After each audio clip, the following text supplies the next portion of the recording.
Is this ridiculous? So, when you think of ancient Egypt, what's the first thing you think of? If you thought of a mummy, you would be correct for the rest of this video. Kind of. The ancient Egyptians weren't obsessed with death, despite what you might think. A hamster is obsessed with death. The ancient Egyptians, not obsessed with death. If there's anything that you get out of the rest of this video, please let it be that the ancient Egyptians were not, in fact, obsessed with death. If anything, they had a healthy fear of death, and that healthy fear of death translated into this beautifully ornate system of beliefs that led them to comprehending the unavoidable. If anything, the ancient Egyptians were obsessed with life, both in this world and in the next. I'm going to be throwing around a few terms that if you're unfamiliar with how ancient Egyptian history is dated, you might not be familiar with, you might not know how it works. So there's pre-dynastic Egypt, which ends about 5,000 years ago. Then we go into early dynastic Egypt, which is before the pyramids. We then hit Old Kingdom Egypt, which is the pyramids. After that, it's first intermediate, the Middle Kingdom, and then the second intermediate periods. That's kind of like a weird time frame. We won't really be focusing on that per se. After that, we get the New Kingdom era, which is the guys that you know, okay? That is like King Tut era, all right? After that, we hit the third intermediate period and then the late period. Then it hits to Macedonian and Ptolemaic Egypt, which is when Cleopatra is around. And then after that, it's Roman Egypt. Mummies, pyramids, and rock-cut tombs in the desert don't just come out of nowhere. In the case of ancient Egypt, there's a belief system backing them that lead to such actions being taken. Now, according to their mythology, the first king of Egypt was Osiris, who's also seen as being the god of the underworld, among other things. Now, there's variations on the story itself, but at its very basic, the god Osiris was killed by his brother Seth. He ended up being dismembered, and he's mourned by his sister and wife Isis, as well as her sister Nephthys. He's avenged by his brother Horus, and part of his body ends up at the site of Abydos, which becomes really important to the First Dynasty and Second Dynasty pharaohs. Now, according to their mythology as well, they have this concept called Ma'at, which also becomes personified in the goddess Ma'at. And in the case of this one, it's the idea of justice, truth, balance. It's keeping things level. You have to appease Ma'at, both the idea of it and the goddess Ma'at, in the afterlife. In ancient Egypt, they had this really interesting take on the idea of a soul that came in the form of three different parts, the Ka, the Ba, and the Ak, and they all interacted with each other in a way similar to how you would interact with yourself and the world around you. Now, it was believed that the Ka would live within the tomb after death, and it needed everything that a living person would need. Now, there'd also be sculptures within the tomb designed to last forever as a home for the Ka itself. Now, as a means of it needing everything that a living person would need, there would be food and drink left within the tomb for the Ka, as well as any other places that the individual is remembered post-death as a means of nourishing the Ka itself. Now, there's also a pretty popular euphemism in ancient Egypt, which roughly translates to go into one's Ka, which basically means to die. So, in addition to this, we also have the idea of the Ba. The Ba was traditionally represented by a bird, and it was believed that it could leave the tomb in the day and then come back at night. When it left the tomb, it would interact with the world of the living, much like a living individual would. However, when it came back, it needed to recognize not only the tomb itself, but also the inhabitant within the tomb, hence why the art was designed in such a way that it could remember the individual, but also the mummification techniques were done so that the individual was preserved enough that the Ba could remember its inhabitants that it needed to go to. So finally, we have the idea of the Ak. Now, the Ak is the idea of a blessed soul in the Egyptian belief system. Once you've passed on, before you can join the gods in the afterlife, your heart needs to be judged against a feather to see if you've appeased Ma'at.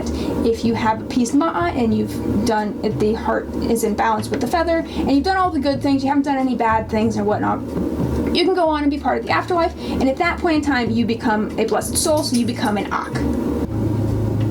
It is so fucking hot. I swear, it's getting worse by the minute. Anyway, so, in ancient Egypt, I've just now realized they like to do things in threes. We've got the Old Kingdom, Middle Kingdom, and New Kingdom. We've got the three aspects of the soul, and then we also have these three different texts that are really important for going through to the afterlife. Now, in ancient Egypt, they believe that the afterlife was this complicated, complex, difficult thing to navigate, but once you got to the point that you wanted to get to, you were good. But getting there was a bit difficult at the beginning. So the oldest of these texts is referred to as the pyramid texts, and they're located in, guess what? The pyramids. So these would have been written on the burial chambers of the pyramids themselves. Now, the pyramids are reserved for just the pharaohs because they're really the only ones that can afford them. And the oldest of these pyramid texts is located within the Pyramid of Unas, who was the last pharaoh of the 5th dynasty. So this is after Giza, okay? This is after the Giza Plateau pyramids. Now, these pyramid texts were intended to protect the deceased individual's body, as well as help guide them through to the afterlife. Now, with pyramids being just accessible to the pharaohs, once we get to the Middle Kingdom period, we get these things called coffin texts, which do a very similar task, help protect the individual's body, help guide them through to the afterlife. But instead of being written within the burial chamber of a pyramid, they're written within the coffin itself. They're written on the inside and written on the outside, and collectively referred to as the Book of Two Ways, despite the fact that it's not really a book, but it does carry a lot of similarities to the later Book of the Dead from the New Kingdom era.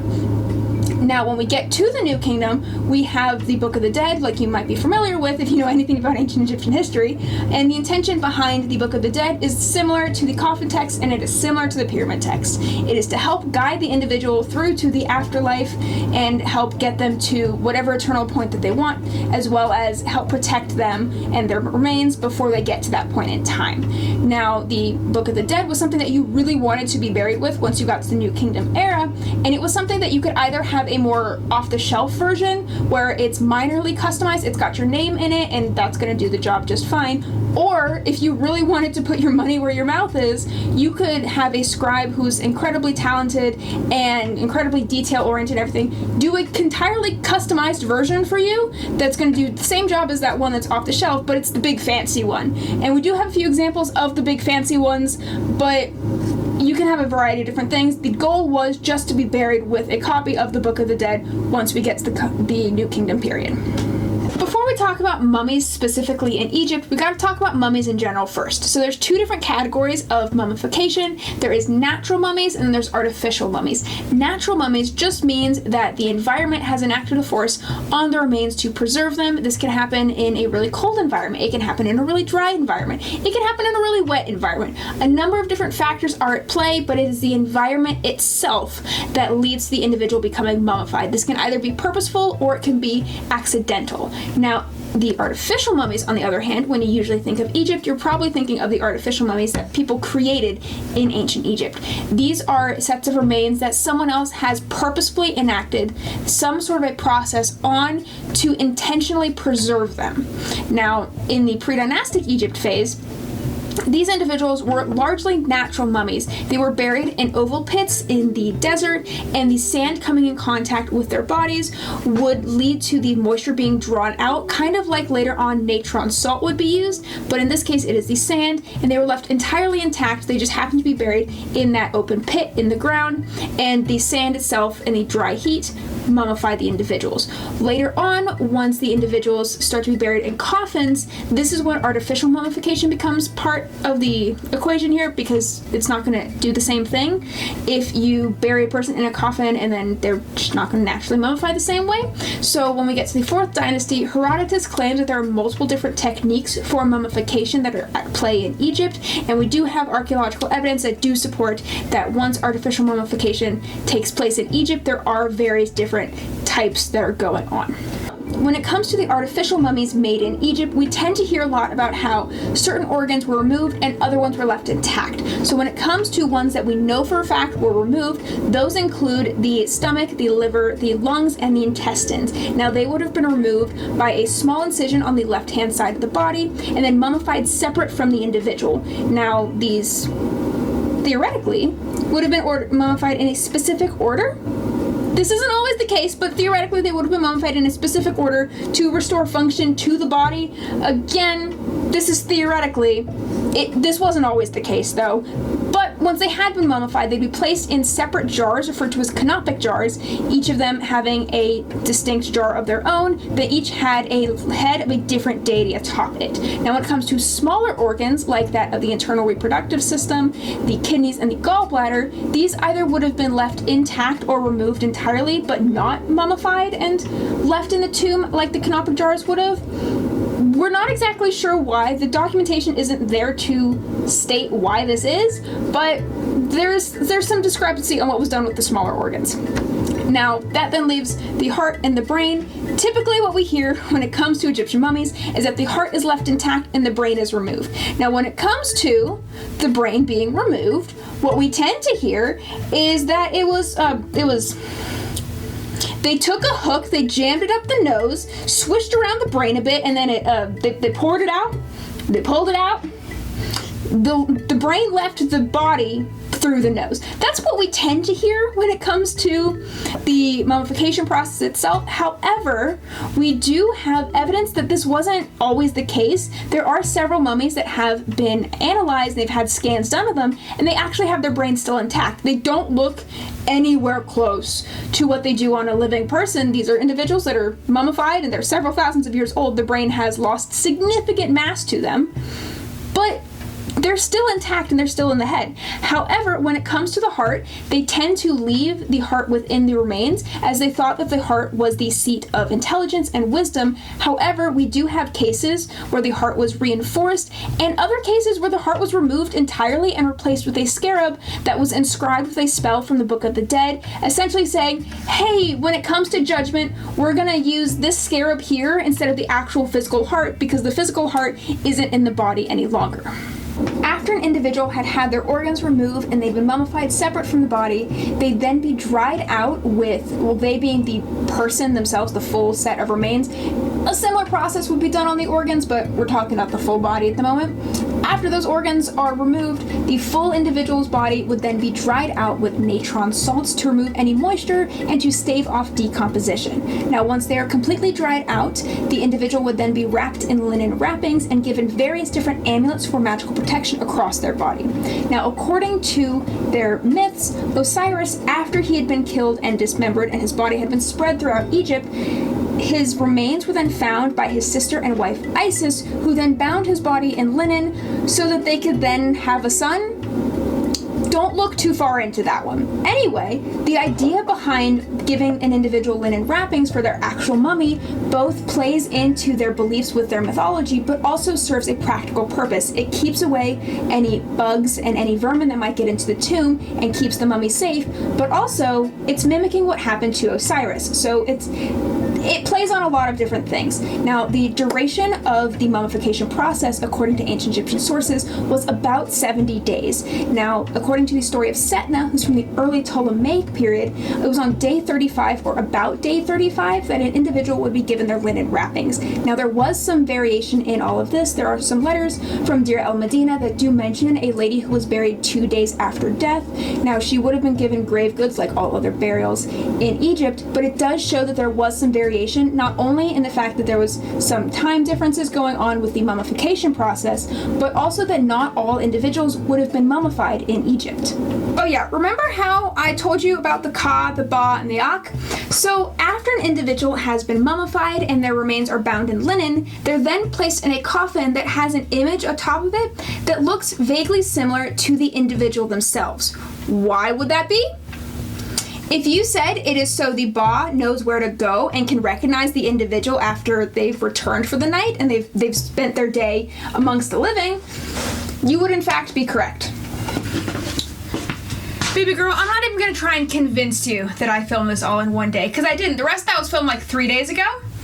Okay, great. Anyway, so we've already gone over the texts that help you get to the afterlife in ancient Egypt, and what happens to your body after you're dead, and how it needs to be protected for your Ba.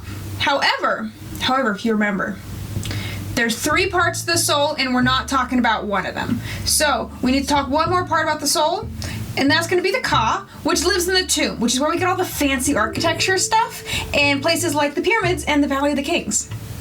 Say you've died in ancient Egypt, your remains have to go somewhere, and the type of tomb is almost dependent on the point in history that you're existing and the status that you have in society. Now, in this pre-dynastic point in time, these individuals do not have the big superstructures like that of mastabas or pyramids like you see in the Old Kingdom and later on in Egyptian history, and they certainly don't have these massive rock-cut tombs like you see in the New Kingdom. These individuals were buried in more simplistic manners, like having an oval grave out in the desert where they would have buried in a fetal type position. They're in contact with that sand and they're becoming naturally mummified by the environment. Now, in their grave, they might have had a mat to line the bottom, but they might not have. It depends on the grave, and they would have had a selection of grave goods going along with them into the afterlife. These grave goods could have consisted of beer, they could have consisted of food, and it could have consisted of having things like cosmetic palettes to mix up and crush pigments.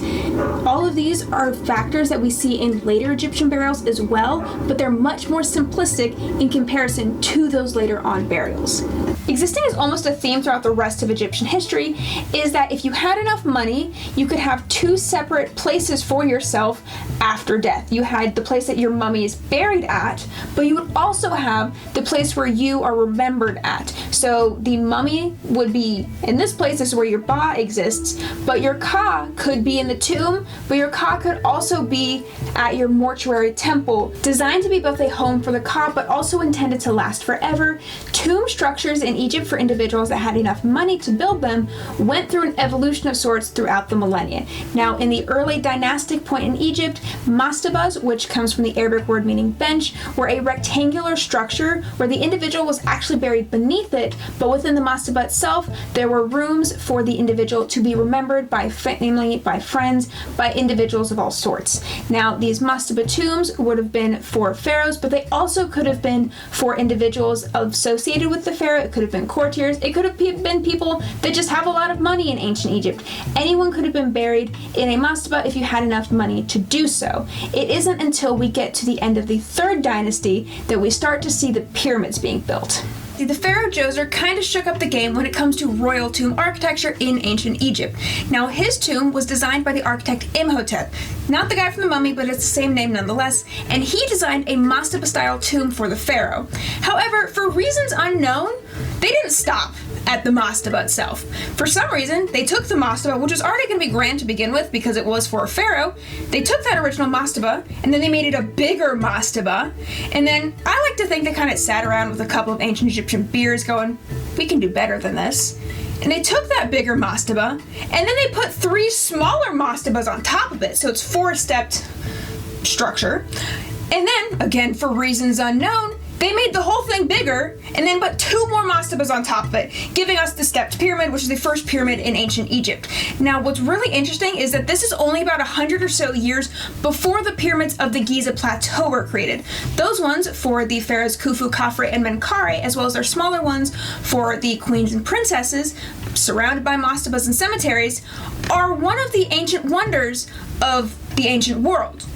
And it's only about 100 years after that first pyramid. And these pyramids kind of go through, the pyramid architecture, at least for the pharaohs, goes through the Middle Kingdom.